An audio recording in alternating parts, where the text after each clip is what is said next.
Welcome in, housers and collectors. I have good news. We have lots of options for pattern farming in Western Solstice, but I'm going to share my favorite spots with you. Seasons of the Worm Cult Part 1 is bringing us 77 new furnishing patterns. 68 can be found across Solstice. 5 can be found when digging antiquities of intermediate or higher difficulty, so blue and above. And 4 can be found in algae-laden sunport packs that you get while fishing. Let's start with antiquities since that's the most straightforward.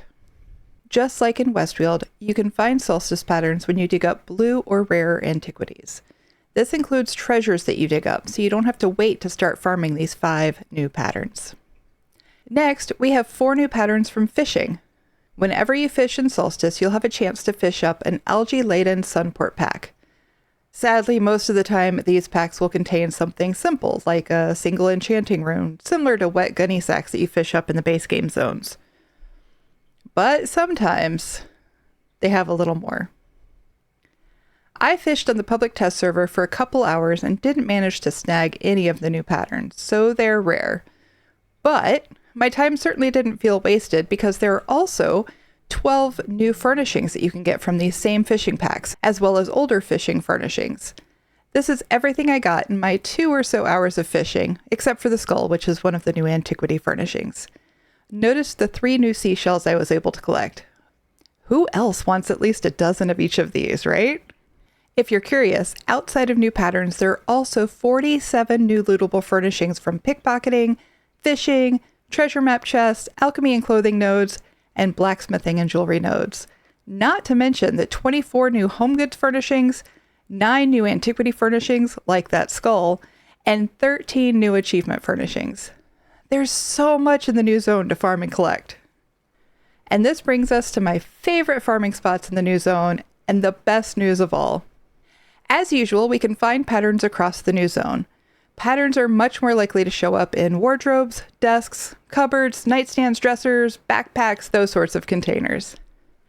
When I talk about a farming spot, I'm not going to count any baskets, crates, barrels, or sacks as containers, since those are much more likely to hold crafting materials than anything substantial. Every update, we scurry around to try to find the new best spot to farm patterns, looking for that rare area that resets containers whenever we walk out the door. However, in Solstice, most, not all, but most areas are resetting when we walk out and back in again. This means we can farm just about any area we want. If we find a spot we like with a door that takes us through a load screen, we can reset the area over and over without swapping characters to do so. This is particularly true in both Sunport and Shorestone. But I'm getting ahead of myself. So here are my 4 favorite spots. First, as you enter Sunport, follow the wall on the left until you come to a locked door. This is Fanelry's house. It's trespassing, and there are plenty of NPCs roaming about, but this 3-story house has at least 27 containers, 13 trunks, 8 wardrobes, 4 nightstands, and 2 jewelry boxes, plus a safe box. Make sure you don't miss that 3rd floor. Second on the list, and maybe my favorite, is Walik's house. I really like this one because it's right by the Wayshrine in Sunport, and it's in close proximity to the Outlaw Refuge, making laundering patterns and clearing up inventory space nice and convenient. Walik's house has 29 containers, including 9 trunks, 9 wardrobes, 5 cupboards, 3 jewelry boxes, 2 nightstands, and a backpack. Leaving Sunport, my next spot is the Nord Village Shores Stand.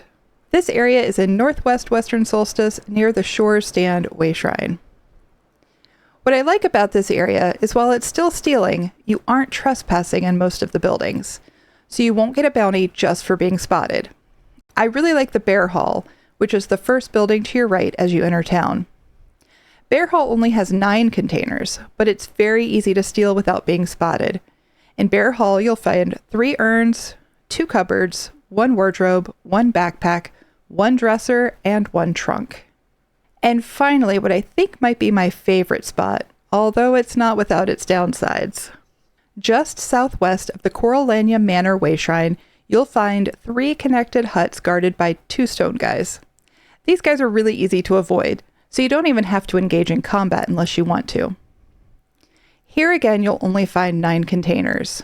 3 nightstands, 3 backpacks, 2 dressers, 1 trunk there on the shelf, and a chest spawn point. But they're not stealing. No worrying about finding an outlaw refuge to fence your goods or maxing out your fence interactions for the day. No worrying about getting caught by a guard and losing all your loot. And no stressing about bounties or being sneaky enough.